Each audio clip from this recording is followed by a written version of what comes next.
श्री कृष्णा मित्रों, मैं प्रियंका स्वागत करती हूँ आपका जीवन और आध्यात्म में। मित्रों, तीसरा सोमवार के बारे में आज मैं आप लोगों के लिए जानकारी लेके आई हूँ कि मतलब ये व्रत कब रहा जाता है और कैसे रहा जाता है, इसका विधि विधान क्या है और इसकी कथा क्या है। तीसरा सोमवार जो व्रत होता है वो हिंदू धर्म में बहुत ही महत्वपूर्ण व्रत माना जाता है। जो लोग भगवान जगन्नाथ की यात्रा करके आते हैं वो लोग इस व्रत को ज़रूर रखते हैं। इस व्रत में भगवान जगन्नाथ जी के मंदिर के प्रतीकों की पूजा की जाती है और भगवान जगन्नाथ जी को यथाशक्ति जथा भक्ति होता है ना, उसी हिसाब से मतलब जो आपकी शक्ति हो उस तरह के पकवानों का भोग अर्पित करते हैं। और ये जो व्रत होता है वो चैत्र मास के सभी सोमवार यानी कि जितने भी सोमवार पड़ते हैं, वो 4 हों 5 हों, जो भी आपके सोमवार पड़ते हैं चैत्र मास में, वो सारे व्रत के रूप में रखे जाते हैं। और हर सोमवार के दिन अलग अलग तरह के पकवान भगवान को चढ़ाने का विधान है। यह जो व्रत होता है ये उन्हीं लोगों के घरों में सिर्फ रखा जाता है जिनके परिवार का कोई सदस्य भगवान जगन्नाथ की यात्रा करके आ चुका हो। इस व्रत में टेसु के जो पुष्प होते हैं उनको भगवान श्री जगन्नाथ जी को चढ़ाने का विधान है। इसी वजह से इस व्रत का नाम टेसुआ सोमवार के नाम से जाना जाता है। यानी कि जो टेसु के फूल चढ़ाते हैं, टेसु के फूल के नाम के ऊपर ही इस व्रत को हम टेसुआ सोमवार कहते हैं। पहले सोमवार के व्रत में भगवान जगन्नाथ जी को गुड़ से, दूसरे सोमवार को गुड़ और धनिये से यानी कि गुड़ धनिये से, और तीसरे सोमवार को पंचामृत से तथा चौथे सोमवार को कच्चा पक्का हर तरह का पकवान बनाकर भगवान को भोग लगाया जाता है और इसके पश्चात उनकी पूजा की जाती है। माना जाता है कि इन चारों सोमवारों पर श्रद्धा के साथ व्रत रखने से सभी कष्टों से हमें मुक्ति मिल जाती है। मान्यता है कि श्री सुदामा ने सबसे पहले भगवान श्री जगन्नाथ जी का पूजन किया था और पूजन के लिए सुदामा जी जगन्नाथ धाम गए थे। रास्ते में कई पीड़ितों को आश्वासन दिया था कि भगवान श्री जगन्नाथ जी के दरबार में उनके लिए वे सुख और मन्नत मांगेंगे। बताया जाता है कि सुदामा जी की श्रद्धा देखकर भगवान श्री जगन्नाथ पुरी के बाहर एक ब्राह्मण के वेश में खड़े हो गए। सुदामा ने ब्राह्मण से जगन्नाथ धाम का पता पूछा तो भगवान ने बताया कि उसके पीछे जो आग का गोला है उसमें प्रवेश करने के बाद ही भगवान के दर्शन होंगे। तब श्री सुदामा जी ने आग के गोले में प्रविष्ट होने के लिए आगे बढ़ने की कोशिश की और भगवान ने उन्हें साक्षात दर्शन दिए। यानी कि वे गोले में जो आग का गोला था, भगवान के दर्शन के लिए उसको भी वो पार कर जाना चाहते थे क्योंकि उन्हें भगवान श्री जगन्नाथ जी के दर्शन चाहिए थे। तभी भगवान ने उन्हें साक्षात्कार अपना दर्शन दिया। सुदामा ने रास्ते में मिले सभी पीड़ितों के दुख दूर करने की प्रार्थना की तो भगवान जगन्नाथ जी ने उन्हें एक बेत देकर कहा कि जिसे यह बेत मारोगे उससे सभी तुम्हारे जो कष्ट हैं वो दूर हो जाएंगे। अभी से ये मान्यता है कि जब से चैत्र मास शुक्ल पक्ष में शुरू होने वाले इस तीसरा व्रत में श्रद्धालु भक्ति पूर्वक सोमवार को भगवान जगन्नाथ जी का पूजन अर्चन करते हैं और उन्हें बेत खाकर उनके कष्ट दूर करने की प्रार्थना करते हैं। जो व्यक्ति भगवान श्री जगन्नाथ जी का दर्शन करके आया हुआ होता है वो व्रत रखता है। पूजन के समय एक चौकी पर भगवान श्री जगन्नाथ जी के पट विराजे जाते हैं। बेतों को धोकर उस जल को एक बर्तन में रख देते हैं। उसी बर्तन में बेत खड़े करके दीवार में टिका दिया जाता है। तब चंदन, अक्षत, धूप, दीप, नैवेद्य आदि से पट और बेतों का विधि विधान से पूजन किया जाता है। पुष्पमाला के साथ जौ की बाल, आम की बौर और टेसु के फूल चढ़ाने का विशेष महत्व है। ये सब भगवान श्री जगन्नाथ जी को चढ़ाया जाता है। इस व्रत में कच्चे पक्के पकवान का भोग लगाकर फिर इसके बाद में भगवान की कही जाती है और कथा के बाद में बेतों पर अक्षत चढ़ाकर भोग का प्रसाद बांटकर पूजन संपूर्ण किया जाता है। आइए अब कथा का हम रसपान करते हैं।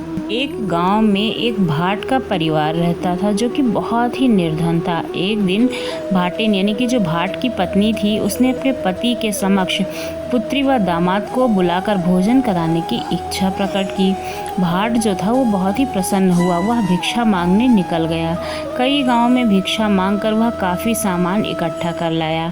तब भाटिन ने स्वादिष्ट भोजन तैयार किया। भोजन बनाकर हाथ पांव धोने के लिए बाहर चली गई। कुछ देर के बाद भाट और भाटिन ने रसोई में जाकर देखा तो वहाँ एक बड़ी और एक छोटी केवल 2 ही रोटी बची हुई थी। तो वे दोनों लोग बहुत दुखी हो गए। उन्होंने बड़ी रोटी दामाद को दे दी और जो छोटी रोटी थी वो पुत्री को दे दी। दामाद और पुत्री को विदा करके भाट श्री जगन्नाथ जी के दर्शनों के लिए यात्रा पर चल दिए।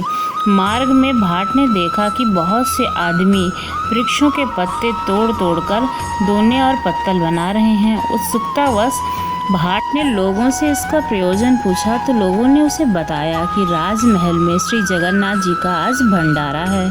तब भगवान जगन्नाथ जी की सेवा का कार्य समझकर भाट भी उसके साथ काम करने लगा और सायंकाल होने पर वह भी उन्हीं के साथ राजमहल चला गया। पत्तल वाले पत्तल लेकर भोजन करने लगे। भाट भी उनके साथ भोजन करने बैठ गया। उसने एक पत्तल में स्वयं भोजन किया और दूसरी में बांधकर अपनी पत्नी के लिए ले आया। रास्ते में उसने देखा कि कुछ स्त्रियां शहर में छाछ बेचकर उसी मार्ग से गांव वापस जा रही थीं। भाट ने वह प्रसाद उसमें एक स्त्री को दे दिया ताकि उसकी पत्नी के पास भी जगदीश जी का प्रसाद पहुंच जाए। छाछ बेचने वाली यह स्त्रियां भाट की मटकी लेकर थोड़ी दूर ही चली होंगी कि मटकी का बोझ बढ़ने लगा। उसने सिर से मटकी उतारकर देखा तो उसमें क्या है। ज्यों ही उसने अपना हाथ मटकी में डाला, हाथ उसी में फंस कर रह गया। बहुत प्रयत्न करने पर भी जब हाथ ना निकला तो उसने श्री जगदीश जी का स्मरण किया और कहा, भाट की सौगात भाट के यहाँ जाए, हमारा हाथ छूट जाए। इतना कहना कि हाथ जो था वो मटकी से बाहर आ गया। घर पहुंचकर जब स्त्रियों ने वह मटकी अपनी सास को देते हुए कहा कि इस मटकी को भाटिन को बुलाकर उन्हें सौंप देना, लेकिन सास का मन नहीं माना। उसने भाटिन को बुलाने की जगह मटकी को खोलकर देखना उचित समझा। उसमें हीरे पन्ने जगमगा रहे थे। उसके मन में बेईमानी आ गई। उसने मटकी को अपने घर में रखकर भाटिन को एक मटकी भर गेहूं देने का विचार किया। ज्यों ही उसने गेहूं निकालने के लिए कच्चे कोठर में छेद खोला, यानी कि जहाँ पे गेहूं रखा जाता है वहाँ से गेहूं लाने के लिए उसने जैसे ही उस दरवाजे को खोला उसमें से कीड़े निकलने लगे। यह देखकर सास बुरी तरह घबरा गई और बोली, भाट सौगात भाट के घर जाए और हमारा जो गेहूं है वो गेहूं हो जाए। इतना कहते ही कीड़े जो हैं वो गायब हो गए और फिर इसके बाद में गेहूं जैसा था वैसा ही वो बदल गया। सास ने तुरंत ही भाटिन को बुलाकर मटकी ज्यों की त्यों सौंप दी। भाटिन ने घर जाकर मटकी को खोला तो उसमें से हीरे जवाहरातों से उसको भरा पाया जो मटकी थी। उसने संकल्प किया कि उनका एक हिस्सा पुण्य कर्मों में वो खर्च करेगी और शेष से अपना जो बचा धन होगा उससे अपना निर्वाह करेगी। उधर भाट श्री जगन्नाथ जी की यात्रा पर आगे बढ़ता चला जा रहा था। तभी उसे रास्ते में एक साधु मिला।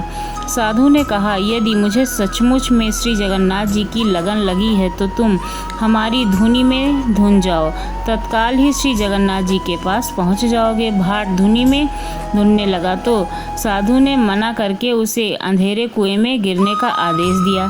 भाट कुएं में कूदने को ही तैयार हो गया। यह देख साधु ने उसे खड़बूजे के भाट से सिर देने के लिए कहा। भाट इसके लिए भी तैयार हो गया। इस प्रकार साधु उसकी परीक्षा लेता रहा और भाट को सारी परीक्षाओं में सफल पाकर वह प्रसन्न हुआ। रात्रि के समय साधु ने उसे एक एक चुटकी दाल चावल और आटा देकर भोजन बनाने के लिए कहा। भाट ने एक हांडी में दाल चावल डाल दिया और आटा गूँथ कर ढक कर रख दिया। आग जलते ही खिचड़ी जो है वो उफान कर बाहर निकलने लगी। उसने खिचड़ी को उफान में आया हुआ पानी पी लिया, उसी से उसका जो पेट था वो भर गया। जब कुछ देर में रसोई तैयार हो गई तो उसने साधु को भोजन के लिए बुलाया, लेकिन चूंकि रसोई पहले ही जूठी हो चुकी थी इसलिए साधु ने भोजन करने से इनकार कर दिया। भाट ने यात्रियों को भोजन कराना शुरू कर दिया। असंख्य यात्री खाना खाकर चले गए, फिर भी भंडारे में बहुत सा भोजन बचा हुआ था। तब भाट ने साधु से कहा, अब मैं समझ गया, आप ही श्री जगदीश जी हैं, यानी कि आप ही भगवान श्री जगन्नाथ जी श्री हरि हैं, क्योंकि ऐसी सिद्धि किसी और के पास हो ही नहीं सकती है। मैं अल्पज्ञ हूँ और आप ससर्ग हैं, मतलब आप सब कुछ जानते हैं और मुझे कुछ भी नहीं पता है। जिस प्रकार आपने कृपा करके मार्ग में दर्शन दिए हैं वैसे ही पुरी में भी दीजिएगा। साधु ने कहा, जहाँ हम हैं वहीं पुरी है, भ्रम में ना पड़, जो इच्छा हो वह मांग ले।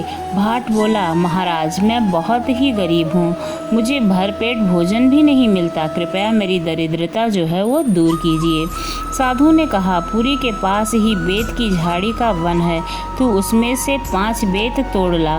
भाट ने वैसा ही किया, किंतु लालचवश उसने कुछ अधिक बेत तोड़ लिए।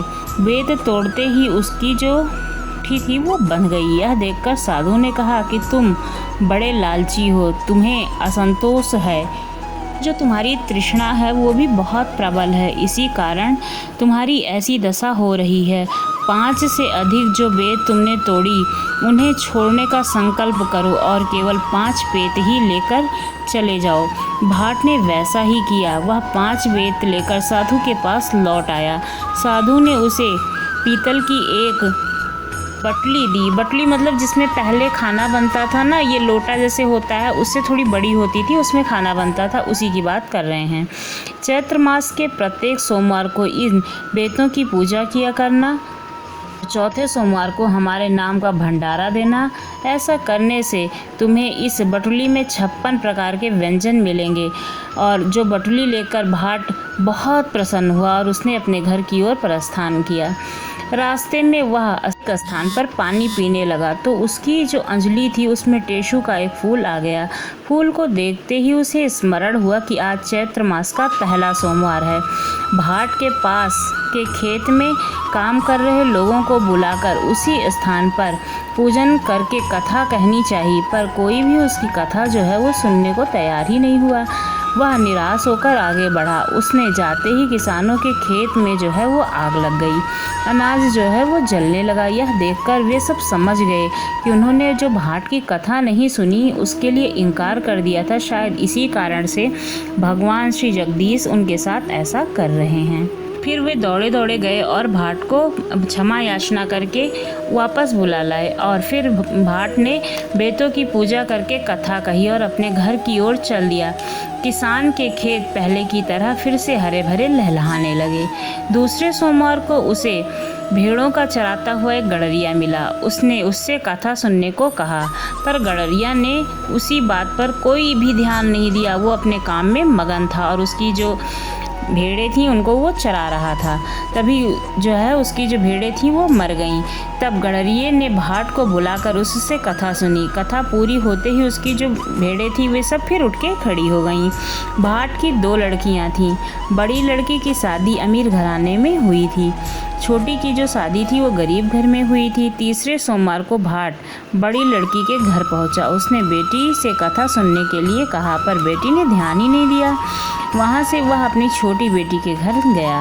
गरीब की जो बेटी थी वो बड़े आदर से पिता से मिली, यानी कि जो छोटी वाली लड़की थी जिसकी शादी गरीब के घर में हुई थी वो अपने पिता से बहुत ही प्यार से मिली। उसने पिता की इच्छा अनुसार चौका लगाया और बड़ी ही श्रद्धा भाव से कथा सुनी और बनिए के यहाँ से घी जो है गुड़ और घी लेके आई। फिर इसके बाद में गुड़ और घी से भाट के कहे अनुसार हवन करके कथा सुनी। भाट ने साधु के द्वारा दी हुई जो बटली थी उसमें बेत डालकर खटखटाया। उसमें से कच्चे पक्के 56 प्रकार के जो व्यंजन थे उनका ढेर लग गया। गाँव के लोगों को भगवान श्री जगन्नाथ जी के प्रसाद का भर पेट भोजन कराया। करते समय फिर भाट ने अपनी लड़की को श्री स्वामी जी का स्मरण ध्यान करने का आदेश दिया। भाट ने जैसा उसे आदेश दिया था, लड़की नियम पूर्वक वैसे ही करने लगी। इसका परिणाम यह हुआ कि उसके घर में धन धान्य दिन दूना रात चौगुना बढ़ने लगा, जबकि अमीर जो बेटी थी वो कंगाल होने लगी। वहीं से चलकर जब भाट अपने गांव के समीप पहुंचा तो वहां उसे विशेष चमत्कार दिखाई दिया। गांव के बाहर नए नए बाग बगीचे, मंदिर, तालाब आदि देखकर वह विस्मित रह गया। जिस दिन वह अपने घर पहुंचा उस दिन भी सोमवार का व्रत था। भाट ने गांव भर के लोगों को निमंत्रण देकर अपने घर बुलाया। बेतों की पूजा करके बेत से बटली में खटखटाई तो 56 प्रकार के व्यंजन जो है उनका ढेर लग गया। गांव के लोग खुशी खुशी भोजन जो है वो करके चले गए। बाद में उसने राजा के यहाँ भी प्रसाद पहुँचाया। राजा को अपने नाई के द्वारा पता चला कि भाट की बटुली में कुछ करामात है, जिसकी वजह से कई तरह का जो भोजन है वो उसे प्राप्त हो जाता है। राजा के मन में लालच आ गया। उसने अपने मंत्रियों से सलाह ली कि किस प्रकार भाट की बटुली में जो भोजन आ जाता है, यानी कि जो उसकी बटुली है, उसको किस तरह से लिया जाए। तब मंत्रियों ने सलाह दी कि राजकुमार को भाट के घर भेजना चाहिए, हठपूर्वक उससे बटुली ले लेना चाहिए। यदि वह राजकुमार को जो है वो बटुली ना दे तो बलपूर्वक जो राजकुमार है वो उससे बटुली छीन ले आए। दूसरे दिन कुछ सेवकों सहित राजकुमार भाट के घर पहुंचा। जब उसने भाट से बटुली मांगी तो उसने प्रसन्नतापूर्वक राजकुमार को बटुली दे दी। बटुली पाकर राजा बहुत प्रसन्न हुआ। राजा ने पूर्ण नगर वासियों को भोजन करने का निमंत्रण भिजवा दिया, किंतु यह क्या, बटुली में बेत डालकर जब उसने खटखटाया तो उसमें से कुछ भी नहीं निकला। भोजन के लिए आगे लोग भूख से व्याकुल हो रहे थे। राजा के भंडार में इतना अन्न नहीं था कि वह सब लोगों को भोजन कराया जा सके। राजा ने क्रुद्ध होकर भाट को पकड़ लाने के लिए सिपाहियों को भेज दिया, किंतु वह तो पहले ही भाग निकला था। वह जानता था कि जब बटुली में से कोई भी नहीं मिलेगा तो राजा जरूर उस पर क्रोधित होगा और उसको इस तरह से बुलवाएगा। इसलिए वह भयभीत होकर भगवान श्री स्वामी जी के पास चला गया था। भाट जब जगन्नाथपुरी के निकट पहुंचा तो उसे श्री स्वामी जी ने अपना साक्षात दर्शन दिया। उसने स्वामी जी को साष्टांग प्रणाम करके बटुली तथा कंगाल हो गए अपने बेटी दामाद की घटना कह सुनाई। स्वामी जी ने उससे कहा, घर लौट जाओ। राजा ने अपनी बटुली ले लो और अपने बेटी दामाद को कथा सुना दो। भाट स्वामी जी को दंडवत प्रणाम करके अपने घर लौट गया। जब वह घर पहुंचा तो राजा ने उसे बुलाकर उसका भव्य स्वागत किया। उसकी बटुली उसे लौटा दी। भाट ने स्वामी जी की पूजा की। उसने अपनी पुत्री और दामाद को अपने घर बुलाया, उन्हें कथा सुनाई। कथा सुनने से उनकी जो संपत्ति थी वो पहले की तरह हो गई। इस प्रकार भाट की यात्रा के समय से टेसुआ सोमवार की पूजा का प्रचलन हुआ। टेसु के फूल से पूजन की परंपरा प्रारंभ हुई, इसलिए इसे टेसुआ सोमवार के नाम से हम जानते हैं। आपको ये भगवान श्री जगन्नाथ जी की कथा कैसी लगी ज़रूर बताइएगा। अगर अच्छी लगी हो तो चैनल को सब्सक्राइब कीजिएगा। धन्यवाद।